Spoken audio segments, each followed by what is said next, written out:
We are in Africa right now, going to one of the 7 wonders of the world, Kruger National Park. We're with Tommy Steele of Steele Game Safaris, and AJ's in the back. The reason why we're going is for the History Channel show. We need to film a bunch of B-roll for our Africa episodes to make them super interesting. So we're gonna try and see as many animals as we can. I'm gonna be filming with this. AJ's gonna be filming with this big old contraption back here, Betty. Big old Betty, as we call her. Huh. It's a Canon 800, what is it called, L4 or something like that? L-series 800, big old lens. And our new cinema camera. Oh, those are the first monkeys I've seen. Really? Yeah. What were they? Baboons. Baboons? Yep. You guys don't like baboons here. No, we don't like them because they tear up our camps if it's not hunting season. So yeah, we like to get rid of them, you know? Yeah. They go in, they're jerks. They will go in. They'll take a crap on the couch, they'll rip open all the drawers, they'll pull air conditioners off the wall just cuz, they'll get into the food. You guys found sugar all over your living room one time. Exactly. They got into a bag of sugar and put it everywhere. So they're little monsters, but they're also aggressive, big teeth. There's a baby one. Little baby, yeah. Oh, she was holding onto the bottom. Ah.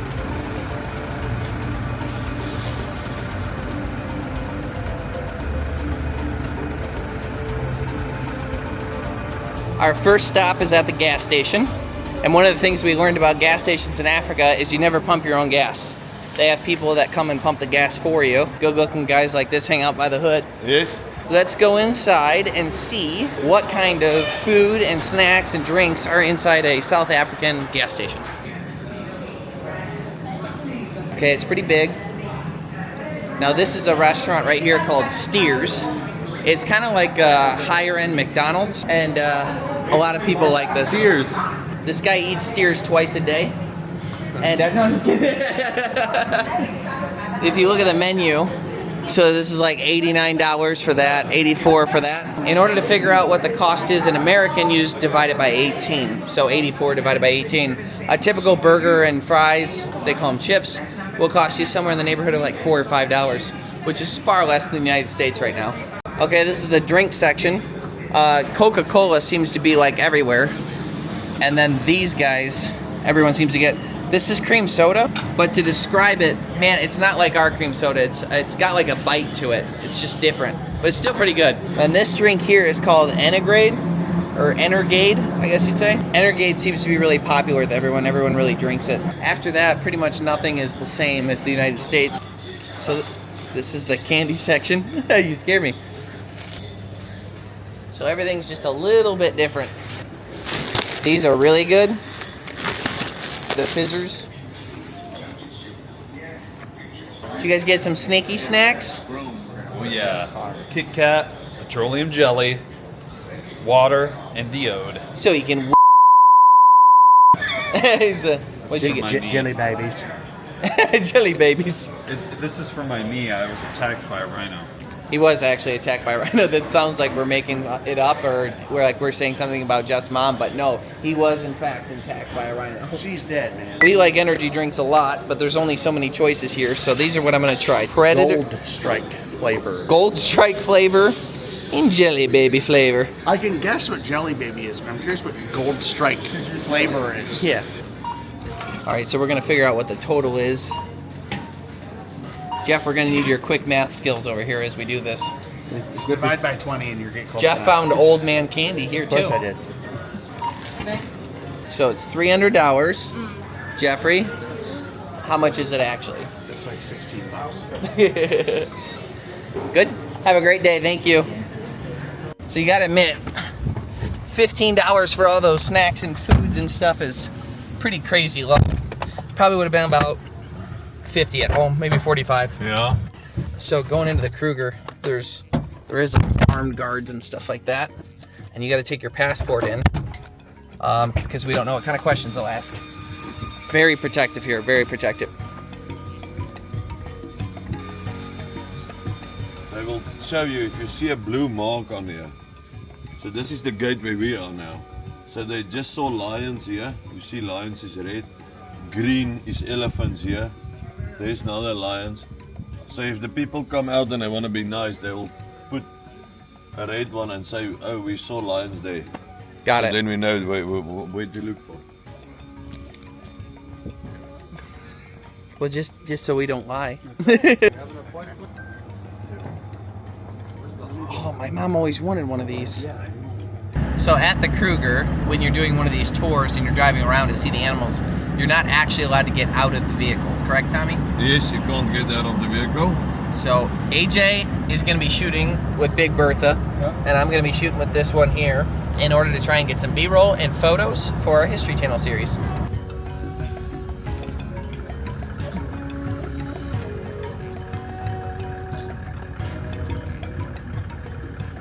So the first elephant we saw had like stuff going down the side of its face and came right up to the car, flapping his ears, looked really aggressive. What is that? What does that mean? So they call it in rat now. So it's in musk. They would call it musk. So you will see the sweat dripping just in front of the ears off, and then that bull pissed himself as well. And then when they start flopping their ears like that, that will be like the first warning that they don't like you in the area now. So yeah, that's why we passed them. No kidding. We don't see one big old established tree here. Everything is young, new trees that are just small. And the reason being is because of the elephants that pushing over all the big trees. And you can see there was a wildfire here as well. That's why this is so dark. And this regrowth is just your Mopani field. And what's really sad about that too is without those big trees, those big old trees, a lot of other species are going to go under because of it. They need that. Elephants change the landscape so severely. I'm certainly not anti-elephant. I absolutely love them. But the population of the Kruger is so high. And keep in mind, one elephant, about 6 or 7 hours a day, will spend its time knocking over about 10 trees an hour. And think about that, 10 trees an hour. There's 30,000 elephants here. You run out of trees. That is the first one big tree I've seen so far. And wait till they find it. Yeah. Your days are numbered. One of the things that you'll read online too is they'll say things like, oh, there's actually plenty of trees in the Kruger. They're just not by the roads where, you know, people drive, so people think there isn't big trees.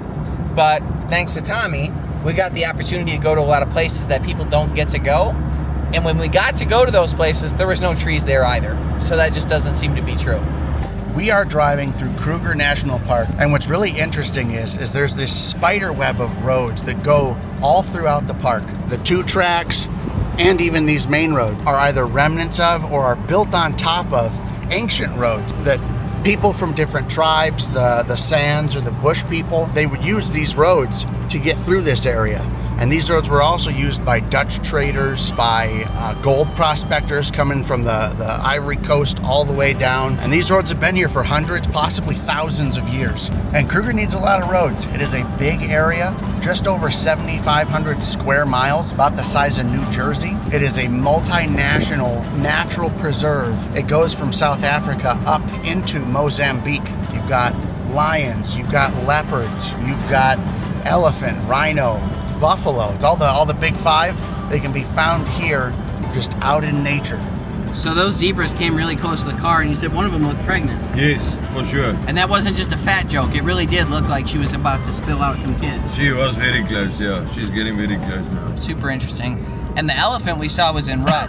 So things are happening in this area. Yeah, good vibration. Yep, for sure.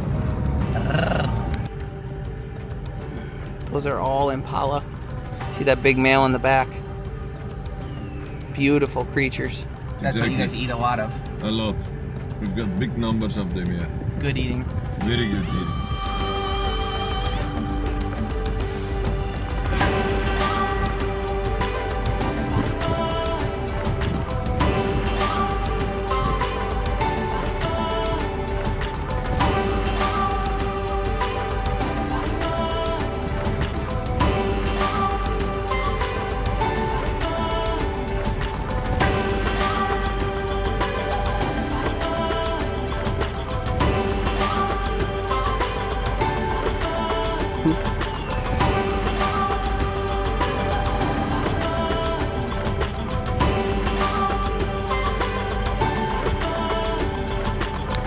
I was small, coming with my granddad to the Kruger National Park. This is the old movie theater with that white screen. So then they will run there a movie for the kids at night to watch all the wildlife and all that stuff. And I mean, that was one of my highlights on a trip with my granddad, to come and sit here and watch movies here at night. That's awesome. Elephant that died in a battle, huh? Yeah, he's in a battle, yeah. It was probably two bulls that was fighting, and that's how they picked up the skull, like this. He didn't have much longer anyways because he didn't brush his teeth. So like this will be like a cushion almost, you know, soft. If you track elephants in the wild, you won't hear them, and they can be 10 feet away from you. You won't hear them walk. What an interesting bone structure. I mean, you just wouldn't anticipate it being that way. That's insane. It says don't touch. I touched it.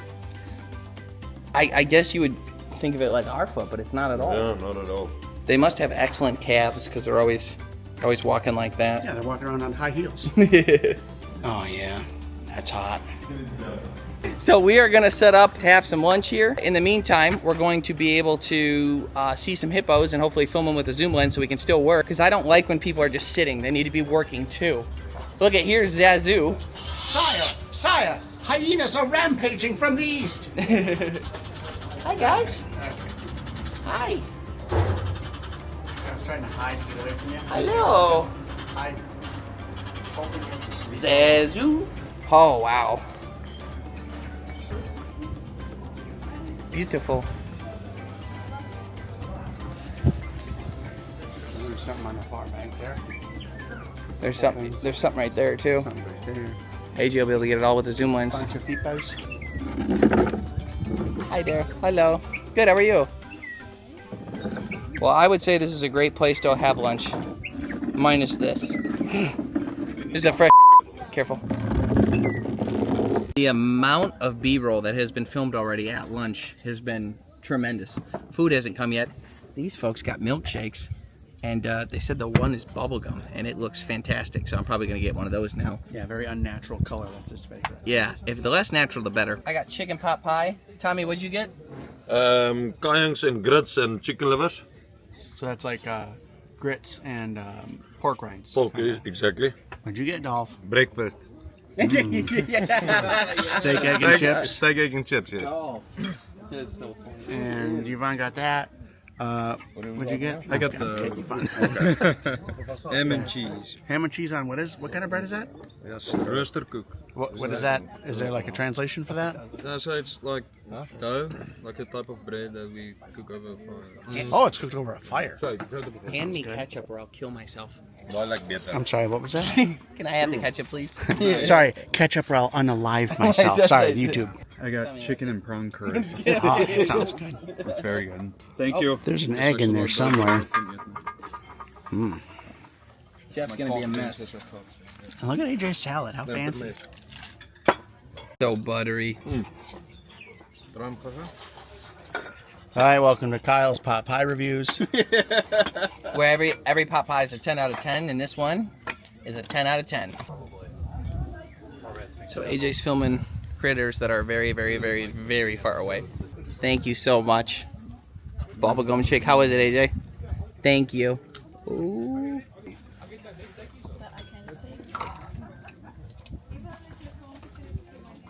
All for you. So good. Well, this restaurant was awesome. It was, the views and the sights were incredible. I mean, we saw animals the entire time. Milkshakes were good. Food was good, but make sure you set aside like 2.5 hours or so to eat because it's a long meal process. But that's, according to Tommy, pretty normal in South Africa. That's the truth. So we just left lunch, and look at this guy. Just eating away.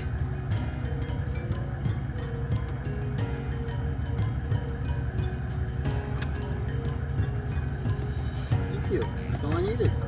Appreciate ya. What was the guy's name from Jeffrey. Jeffrey? You knew what I meant. The name of the giraffe for a toy store when we were kids was called Jeffrey. Yeah. Toys R Us. Toys R Us, yeah. Did you guys have that? Yes. Really?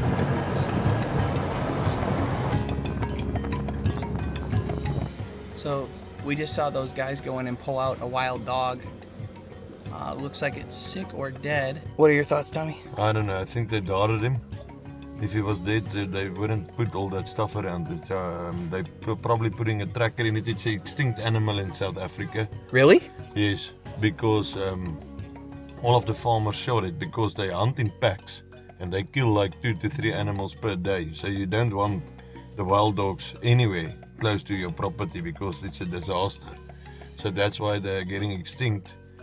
Because everybody just shot them. I mean, if nature conservation catch you, you shoot one of these animals, I mean, you go into jail. It's almost the same like rhinos. They have really pretty coats, and it looked like they're taking a collar off of him. He's still breathing, but I don't know. Maybe he got sick or something?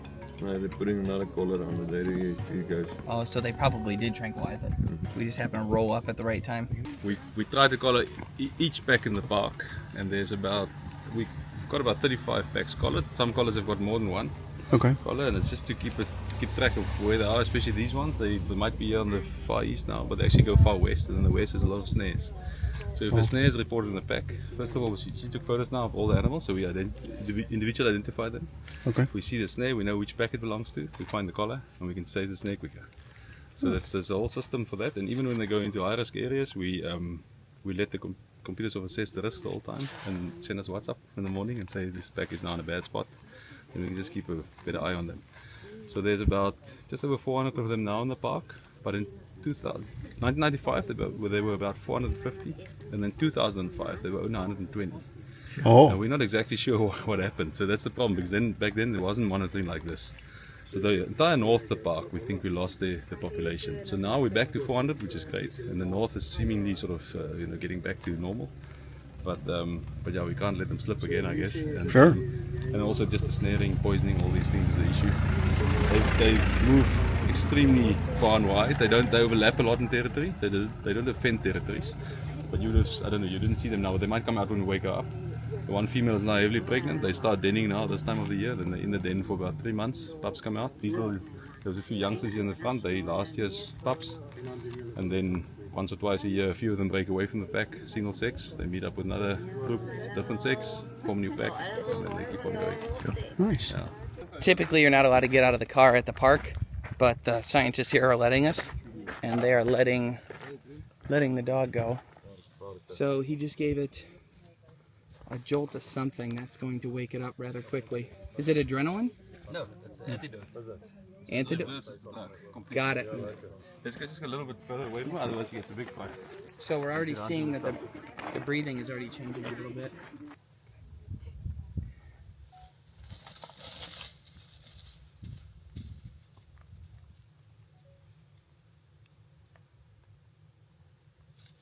That was pretty cool. So getting to see that dog up close, that's a species that almost nobody's ever going to see in their lifetime. And we got to take grip and grins with it. Wow. Pretty cool, AJ? Unbelievable. It is a hot one out here, and this is going to be a shameless plug because I'm actually using it. And I use this product all the time, but I forget to put it on camera. I feel like I can't do it naturally. So I've decided now I'm going to do it awkwardly. But this is Hydrate and Recover by Wilderness Athlete. It's packed with electrolytes, aminos. It's really, really, really, really good for you. We've met the people. We know what products are going into it, what ingredients go into it. It's pure, it's good. And as far as hydration goes, the proof is in the powder is what they say. So it's packed with the things that you need to be hydrated. But typically, like when you put those things in water or any kind of fluid, they break down over time. So when you buy them off the shelves, a lot of time it's like a degraded form of whatever's on the bottle. But when you have the powder and you pour it straight in your water and then drink it, you're getting 100% of the hydration power. It's really, really good for you. This new flavor is prickly pear orange, and I'm obsessed with it, and you should check it out. My man just grabbed a bird. He's stealing his food. He's had enough. I don't know who's more upset, him or the Bird too close to the sun. Oh, now he's mad at it. Come back. guy's friends are never going to believe him.